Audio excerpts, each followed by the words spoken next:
Posse Packer Nation. Welcome to another episode of Packcast, the podcast where you don't have to be Packers fan, but it sure does help. I'm your host, Tom. We got the Washington football team today, Grossi, and today we got a little triple threat action. We're like, listen, going up against the Washington football team, we need to bring in more than just one expert, and so we got two. We got Scrubber and BH from the What the Football YouTube channel. Gentlemen, I appreciate you joining. Thanks, Good Tom. to be here, man.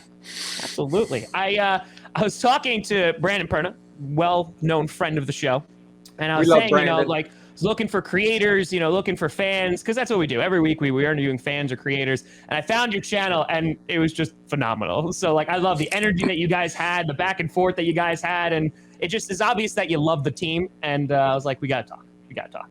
Thank you so much. Appreciate it, guys. Yeah. So let's dive in, because the Washington football team, there's a lot going on with the team right now. Yep. And I kind of before we even jump into last season or even this season, I kind of just want to get how you folks became fans, because I've heard stories. I've interviewed a few Washington football team fans at this point, and I've heard stories of whether it was passed down from parents, or whether it was kind of just picked up because they were in the area, or some people grew out of that fandom and found them later in life. So kind of what's the story about how you found the Washington football team, and that's where this is my team? Yeah. Well, for me personally, I live in Seattle, so I like the Hawks, and I was just kind of it was a little rough for a while there, and I was watching a show, and they were talking about free agency. And so I thought, well, why can't I be a free agent fan? Why do I have to be locked to a team that is my city? I don't have to do that. I want to be a free agent fan. And so last year I saw, their defense was really good, and I like a defensive team. I saw them stop Pittsburgh on the line for 6 plays that one game. I saw them against Dallas. I thought that was awesome. Then they hired Ron. I really like Ron. Then they picked up Fitzmagic, and that kind of sealed the deal for me. It seemed like they were on the way to try and get away from some of that upper management stuff that they were doing by bringing in kind of quality people, and if they could keep themselves separated from the upper stuff, that they can live in their little bubble and do something. So that's why I picked them. So Scrubber, it was pretty recent then, that you kind of jumped on board the Washington football team. It is real recent. Like I said, the Seahawks just they were moving away from what I first liked them for. The defense, Right. And so Ron is a defensive coach, and I just kind of just went for that. I just went into free agency and picked them. So. Well, listen, Scrubber, we here at Packcast absolutely despise the Seahawks with all our hearts because of the NFC Championship game. So you made the right decision, folks. Even though I did it for the defense, and I'm looking at their stats right now. I'm like, okay, that's right. Yeah, the timing was the best. But. It was, yeah. Well, I didn't move too much up currently in the defensive statistics, but I hope that's going to change as the season goes on. Trajectory check. BH, what do we got? Well, I'm in the same boat, man. I was a long-time Charger fan. Oh. Lived in San Diego, and I've been kind of out on an island, and I tried the transition, and I just couldn't feel it in my heart. I don't hate the Chargers, still watch them, still like that team. But so I went with Scrubber with this, and I really liked his philosophy, what he was talking about, and we're both brand new. Yeah. Yeah, we jumped on board, and we've been loving it. And really, we went feet first into this YouTube channel. That's hard. It was from the technological standpoint, everything. But we've loved it. We hammered out a show every week, a couple shows some weeks. So we're really enjoying it. Yeah. That's fantastic. I mean, so it seems that there's definitely, the Chargers are complicated in themselves too, right? They're going to San Diego, and then they're going to LA, and there's this kind of new shine on them. So I find it that's fascinating. Just kind of, you're you know what? Yeah, let's pivot and let's start looking at other teams. And it looks like you jumped in pretty hardcore. You're listen, Washington football team, full head of steam. Let's get it. Yeah, let's do it. I absolutely love that. And in talking about. So you guys became fans when they became the Washington football team.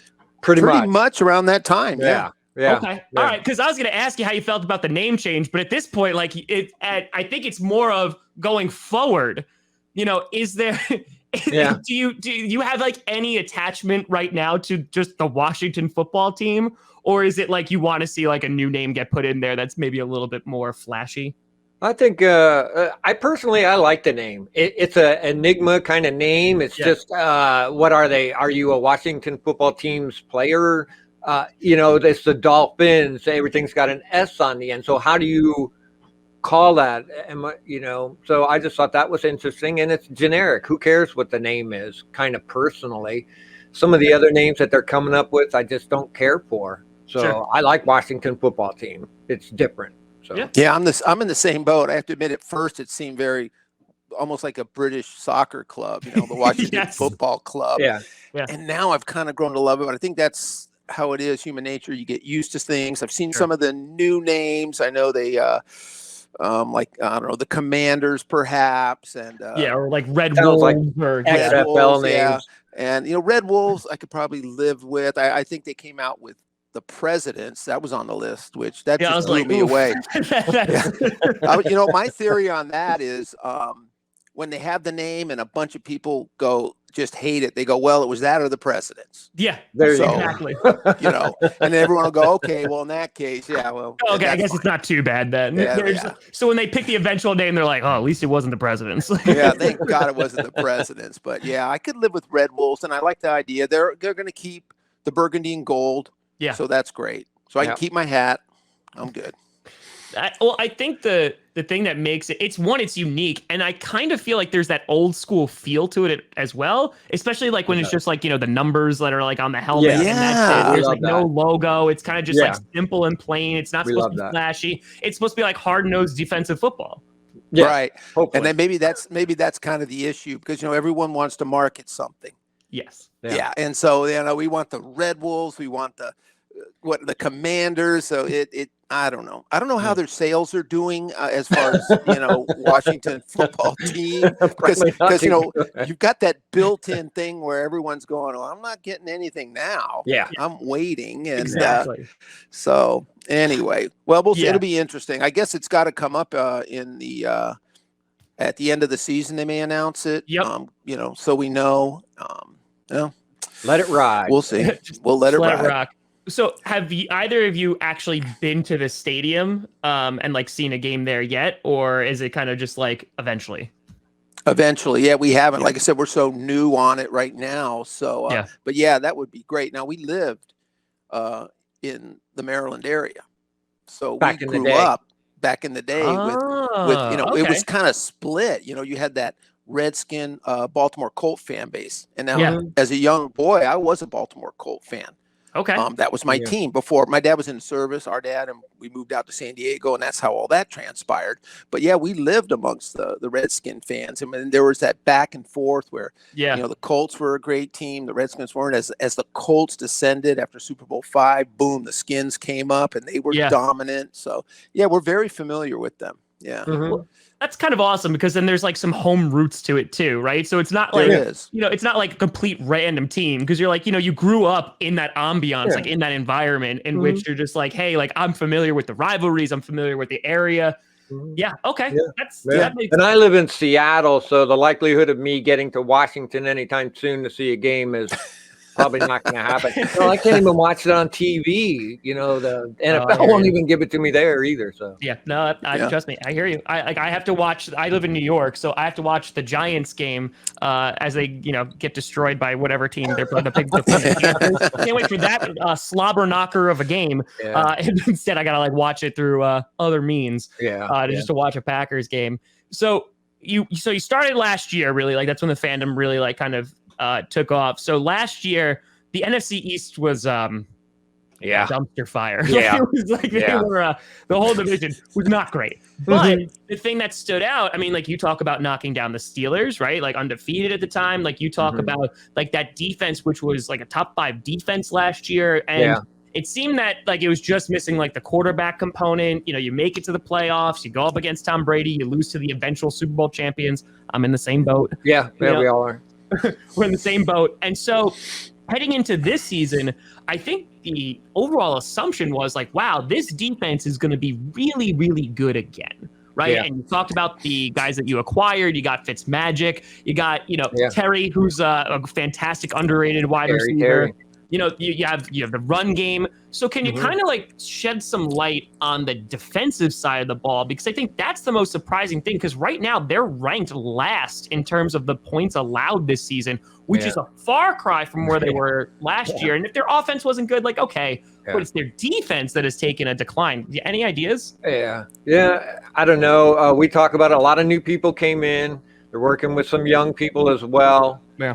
Trying to get them to adapt to the scheme, buy into the scheme, and possibly a couple of misplaced people.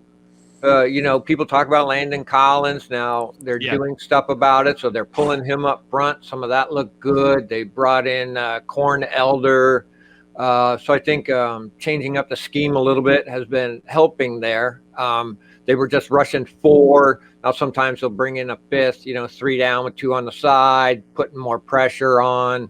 The more they could squeeze in the box like that, the better our DBs can do in the back. Yeah. And so that was starting to look better.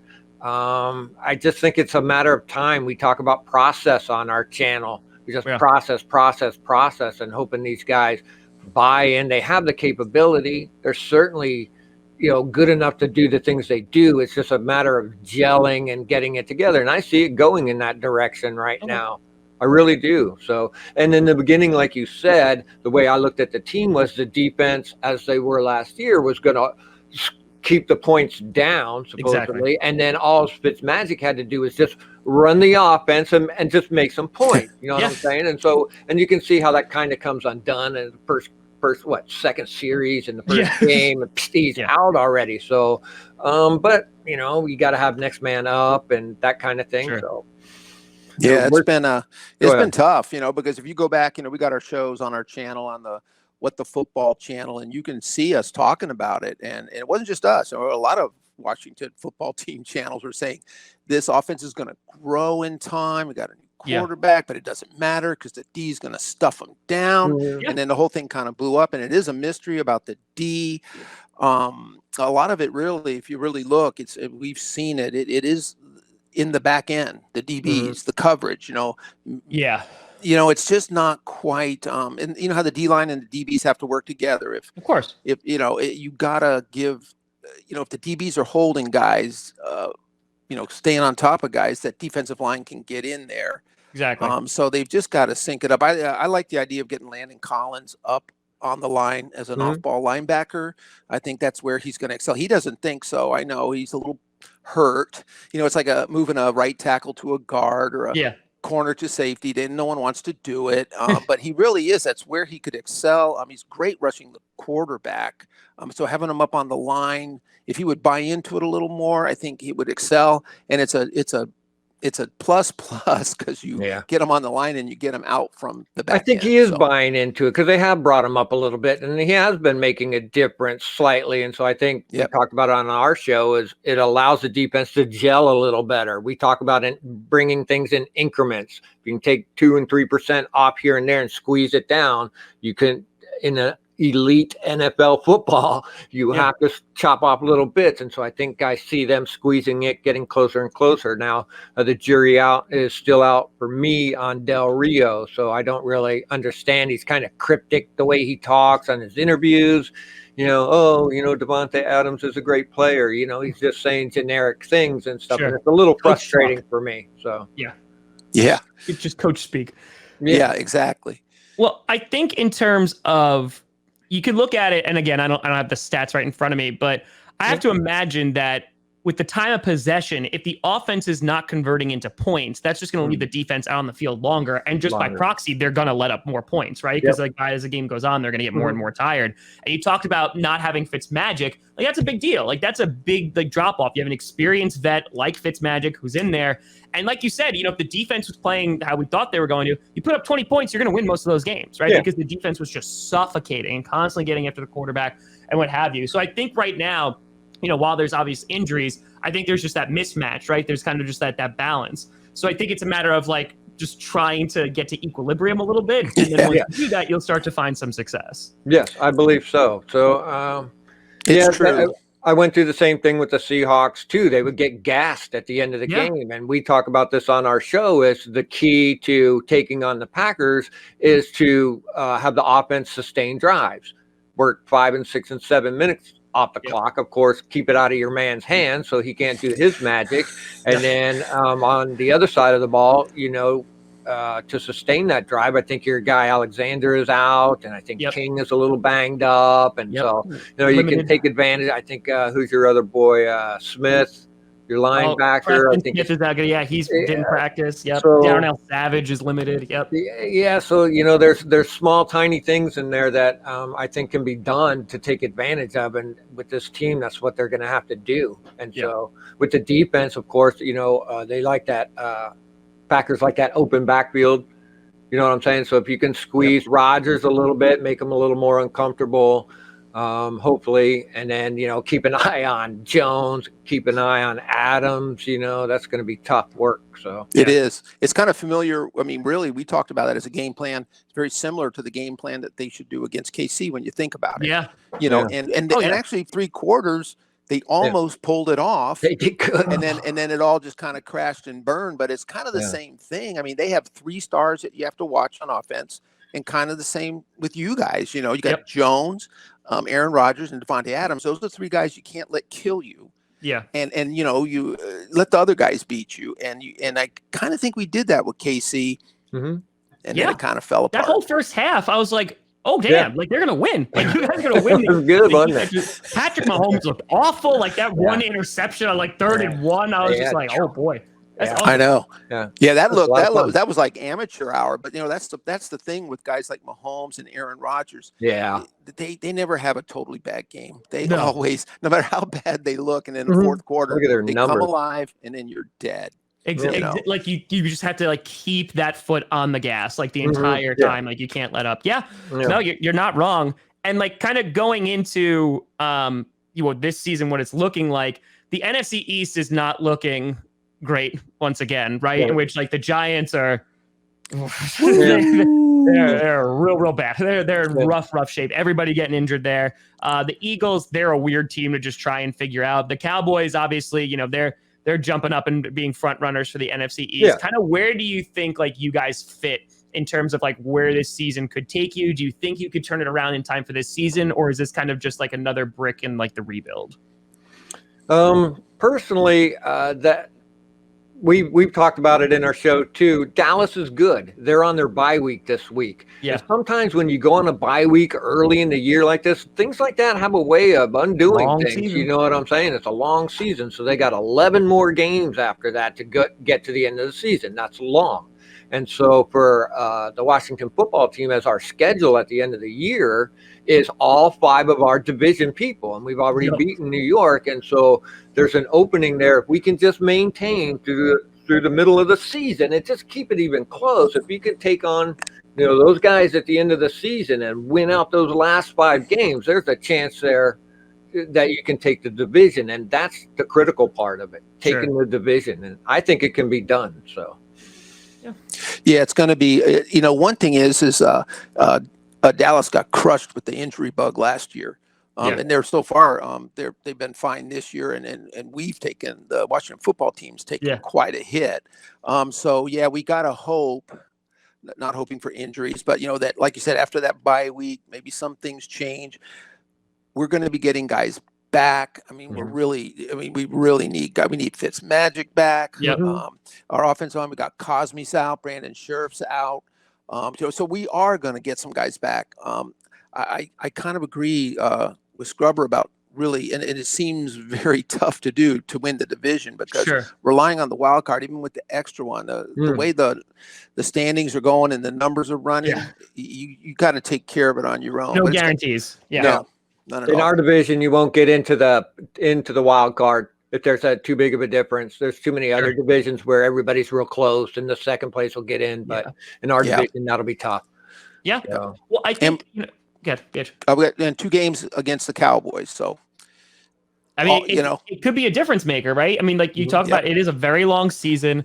I think what that is needed, because you look at the teams who have like dominant defenses, and they are few and far between in the NFL, not even just in the NFC. And like I would even argue like this year, you look at the NFC, the Cardinals, like they have their ebbs and flows. Like some days they look really good, sometimes not so much. The Rams look like they've taken a step back on defense. Their offense is great.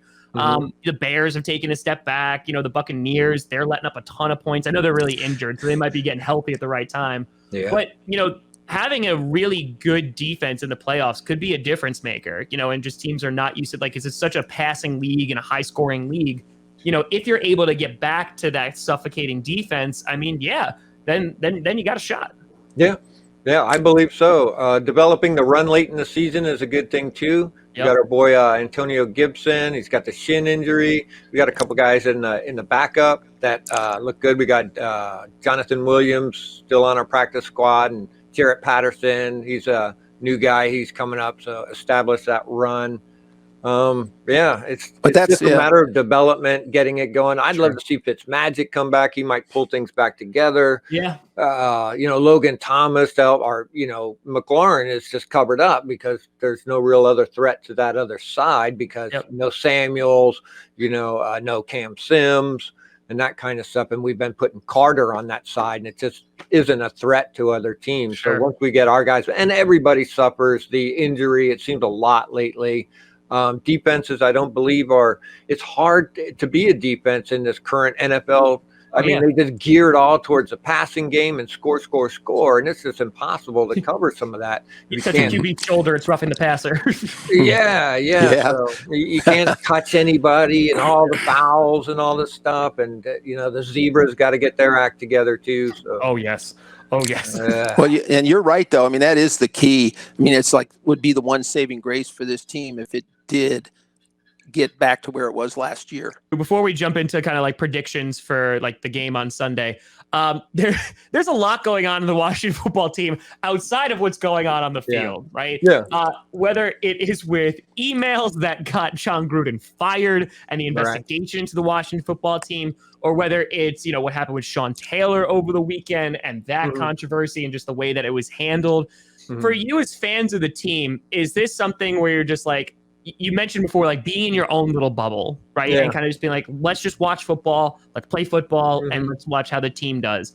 Is there kind of like any thought on like Dan Snyder and like the upper management and like the culture that's being created? Or as fans, is it more of just like, let's focus on the product and what's being played? And like, it sucks when that kind of stuff happens, but like, let's just try to watch some football. Yeah, I think that's kind of how we came into it, because we knew what had happened with the ownership, and we kind of rallied around Coach Ron. We feel he's a straight up guy. Sure. And he's gonna, like Scrubber said, he from him on down, GM on down, new GM too. That let's just look at it from that side. And unfortunately, when these things happen, I think there's an issue with the trainer. There was some controversy about a little bit about the scheduling of Sean Taylor's thing. So, but the problem is every little, everything that you do wrong that's minor or that happens to other teams have problems with trainers, with some coaches. Sure. But because of the years of problems with the Snyder, man, right away, people are like, hey, what the hell's going on over there? Yeah. And have you guys, I mean, I guess as fans, Scrubber, I can't totally speak for Scrubber, except that we talk about this quite a bit, is that we're looking that we think Coach Ron, from him and the coaches on down, except, he really wants the culture cleaned up, and he kind of is a straight shooter. He's not going to put up with that kind of stuff. He's not going to put up with garbage. So he does have a great resume and a great history. He's loved everywhere. He was the defensive coordinator in San Diego when I was a season ticket holder, man. And we hated to see him go, but everyone knew it was time for him to go because he was that good and he was going to be a great coach. And it did turn out. We got Carolina to the Super Bowl. And we kind of do shut that stuff out and try not to think about it. Going forward, though, obviously, we'd like to see it get cleaned up. Of course, see some changes, so you can have a complete top to bottom. And it's hard to do in this league. Let's be honest. I mean, the New England Patriots. I mean, we know what happened to their owner. Yeah. Hello. Well, I think to your point, like it's because I've talked to Washington fans before, and it seemed like the ownership and the way that they're running the team is alienating fans, because like, you have this crap that comes up over, and like it just seems like, and because they are under a microscope, it gets blown up too. So like, you have like the Sean Taylor thing, you have the emails that are going, like the investigations, you have all these things that are happening. And it's tough. Like the stadium, like I know week 1, I think it was like there was open sewage that was like falling on fans. Like it's like you look at that and you're like, you can't catch a break. Like bring the fandom in, and you think the Sean Taylor thing would be a great way to do that. It's embracing a fantastic player, and that was even done like not so great. So it's just a matter of you want the owner. I think it's the right move to focus on the product that's on the field. And I do agree with you with Ron Rivera. It has to be frustrating that you're just like, I want to be a fan. Stop making it so difficult to be a fan. Right. I agree. As much as it's hard on us being fans, I also see it as a squeeze on the players too, because they got to go out in front of. They didn't do anything wrong. Yeah. You know what I mean? They're just trying to play football, but yet they got to meet the media. They got to see the Twitter sphere. Yep. They got to put up with all that, and that weighs heavy on them. So for me personally, a lot of stuff happened a long time ago. Another thing I'll say is you can dig into anybody's past and, make them look like the worst human being in the world. You know what I'm saying? That's easy to do. The Twitter sphere jumps on things and amplifies it. So, the sewage thing was horrible. You know what I'm saying? They tried to tone it down by saying, oh, it was just where a bin that holds ice that just leaked. You know what I mean? Trying to downplay it a little, and even that looks crappy. The little, the Sean Taylor shirt thing where Jason Wright tried to give an apology for it, and that just made it like 10 times worse. Dan Snyder's in a hurry. It just compiles and compiles and compiles. But you got to get to a bottom there somewhere. And so originally I thought that they weren't very good about that whole investigation. We talked about it on our show. Just pull Snyder out and then put his wife in. Come on. But that speaks to the NFL. That doesn't speak to him. So that's a NFL-wide thing. And, I try and just say that happened a while ago. Now, with the trainer guy, that's a new one. You know what I mean? And even Ron knew who he was, but people like that operate under the radar. You're not going to know what they're doing, and that could be the guy sitting next to you, or people that do those kinds of things. So hopefully just move forward. I just don't want it to weigh on the guy so hard. It is my whole thing, and I think that slows us down because they're representing the team, right? And it's unfortunately the team, it has its dark spots, it has its spots where it's not great, and the players do have to get asked questions about it by the media, and they do see all the things, and I mean, how can it not be distracting? Right. It's one thing to be like, we're professionals, we're getting paid for this, we're going to play football. But if the media, and they're not talking about the football you're playing, and they're talking about all of this, it's got to get dipped. Chase Young's like, hey, I got 3 sacks. And they're just like, but what about this? It's got to be a distraction, to say the least. So like Ron says, we got to start winning. Bring fans back. You just got to start winning. That's what the fans want. That's it. They're outcome oriented, so you got to just give them that. They don't want to hear process anymore. They want to see games won. So and I think at the same time, Dan Snyder, I'm not a fan of Dan Snyder. I don't think Dan Snyder is a great individual. And I think, but to your point though, I think that's a great point of it's also an NFL problem. Because if Dan Snyder is able to operate without accountability, then Dan Snyder's going to continue to operate without accountability, right? So at the same time, it's hey, this is a problem, but it's also look at the league and see what they're allowing and what they're condoning. So, it comes back to trying to bring the fan base back into it, limit the distractions, limit all the egregious things off the field. And it's hey, let's put a winning football team together. Because last year, there were more Washington football team fans because it started off as a joke because they're they're the Washington football team. But then their defense was really good. And they actually started winning games. And, it's that's what pulled me in. Yeah. Yep. And now we have the What the Football YouTube channel. So there you go. So taking a look at this Sunday, heading to Lambeau Field, taking on the Packers. As you mentioned before, you have guys like Devontae Adams. Aaron Rodgers has been playing real well these past 5 games. And on top of that, you got guys like Aaron Jones, A.J. Dillon. We are a banged-up football team. I don't know if our left tackle, Dave Bakhtiari, he's practicing finally off the PUP list, but let's see if he actually plays this week. What are you kind of looking for? You mentioned before, controlling the clock, long sustained drives. What do the Washington football team, what do they have to do in order to win this game against the Packers? Well, go ahead, Pete. Scrub. You sure? Okay, yeah, I was just saying, we kind of talked about it earlier. We're going to kind of do the same game plan with KC. It's kind of a very similar kind of thing. It was disappointing with KC. They do have a bad ranked defense, and not to put up a lot of points. I think we had an opportunity there, and Green Bay is not a bad defense, but they're just hurting at key positions. Correct. So we got to take advantage of that. But the key is sustaining drives, and kind of doing like we did with KC, is controlling as best you can the top players on the team, which the Washington football team did. And just we got to do it for 4 quarters this time to have a chance, because it's an uphill. It's going to be a battle, and it's at Lambeau. It's going to be tough, very tough for them to win. But that's the only way I see it happening. Is creating those turnovers on D and having those long sustained drives and keeping it away from Aaron Rodgers. Yeah. I believe so too. You talked about that Dillon guy. I mean, he's just a hoss, man. He's good. And then Aaron Jones, I mean, that's a double threat. Yep. So we have struggled with, Alvin Kamara and Cordarrelle Patterson in that other game just torched us. So we were having trouble watching that. So, we got Cole Holcomb. He's a stud, so he should be able to watch people coming out of the backfield. We got St. Just, and we got William Jackson III over there, maybe take over some of that duty on your guy Adams. But you still have Cobb, and you got Brown, right? Got some good players. You got some good players over there. So it's not just Devontae. We got to cover a lot of other people too. So and on our offense, like and create the turnovers on the defense. That's just number one. So, and then on the other side of the ball, once we get those turnovers, I don't know if we made hay with the turnovers that we got last week as well as we should have. Sure. So, but I think with your boy King, maybe a little bit, banged up, and then your other corner, maybe take advantage of some of that. I think we pulled up Antonio Golden Gandy. He's a wide receiver. I remember him from the preseason.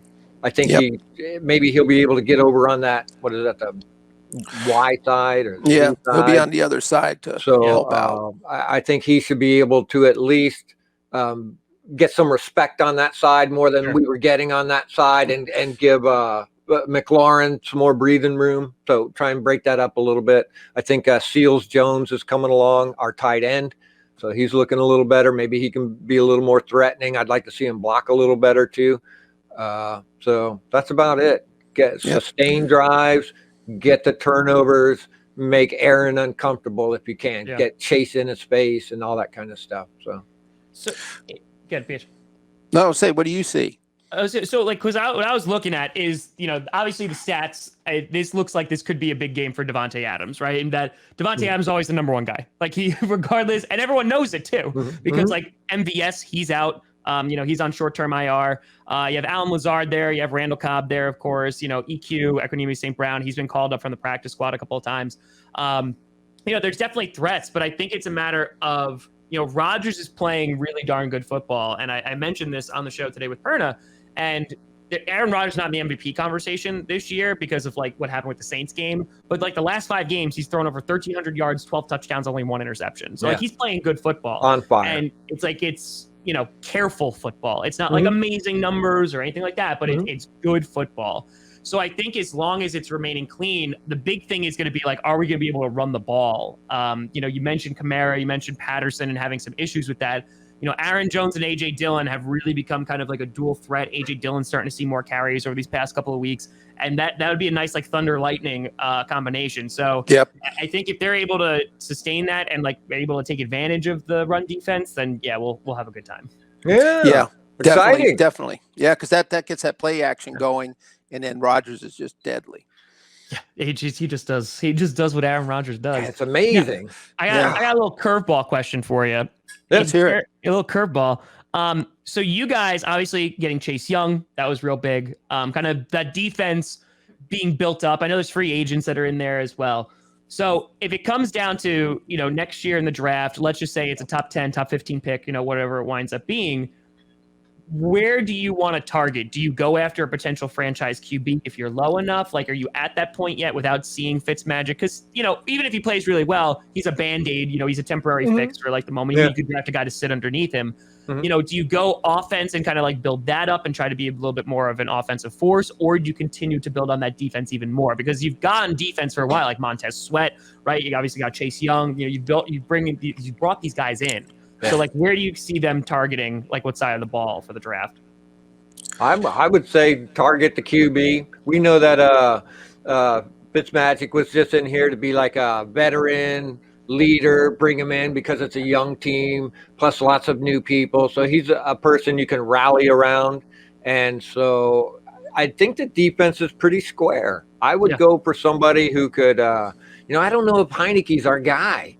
I don't think he's a long-term guy. I don't think Kyle Allen is either. So I would say, but then what do you do? Do you bring in a rookie QB and then what? Have Fitzmagic do it again? I don't know what to say there. Maybe what you do is just bring in I know Russ Wilson is probably looking to leave somewhere, and who knows what Aaron Rodgers wants. I knew you were going to say it. I knew it was coming. I was that was a setup. That was a setup. Oh man! But I'd like to see the offensive side of the ball worked on a little bit. I'm with Scrubber. I just think they really do have to look at the QB position. I don't know how deep it is. It's been so deep the last few years. I'm wondering if this year it's not going to be quite as deep. And if you play well, and now you're looking at pick 15 and 16. Then you got to give up a lot to go get your guy. Sure. And then for this team, I know people hate you to say this, but if you're not going to get that guy, just get the best player available. I really think that across the board, they've invested in some young DBs. Got Cam Curl at safety, St. Juice. They've invested there. I think the offensive line looks really solid. Mm-hmm. Our backups are even playing good, so not necessarily have to go there. So I just don't. That's what I think. But boy, if they could get a really good quarterback, that would be the way to go. And then, like you said, let them learn under Fitzmagic. Yeah. Give them time. You just have to do it that way. So that's what I think. Yeah. I mean, it sounds like a plan. I think there's going to be a lot of teams that are going to be looking for a QB this offseason. Speaking of like the Broncos and things like that. Hey, who knows? Maybe before the trade deadline, we trade for Jordan Love. I don't know. There would be a subsection of Packers fans who would absolutely love that. Like, Aaron stays forever. Lifetime contract. That's it. You're emperor of Rome until you die. That would make everybody happy, right? Redskin fans got a little future to build on, and there you go. Folks, it's been guys, I really appreciate you taking the time today to come and talk about a little Washington football team, little Packers. Where can they find you, folks? Where can they find all the stuff that you do? And what can they look forward to kind of video-wise, what you put out on a weekly basis? Okay. Well, we are What the Football. That's our YouTube channel. He'll put the link in down below. We usually put one regular show out a week, usually on a Wednesday, where we kind of recap the other show, recap the game, and then do a prediction for the upcoming game. So once a week around Wednesday, we put out a show. Look for that. And then we do a live reaction show on Sundays for the games. Mostly it's me. Sometimes BH is in there too. So come and join me for that. It's a lot of fun. I like to yell at the TV and, just have fun. We have a few people come on that in the chat room. It's funny. So that's all new to us, dude. It's a lot of fun. Oh, yeah. I love it. Gents, a pleasure. Appreciate your time. And folks, make sure you check out What the Football. The link will be in the description. Appreciate y'all. Thank you so much for watching. I'm Tom Grossi. And as always, go Pack, go.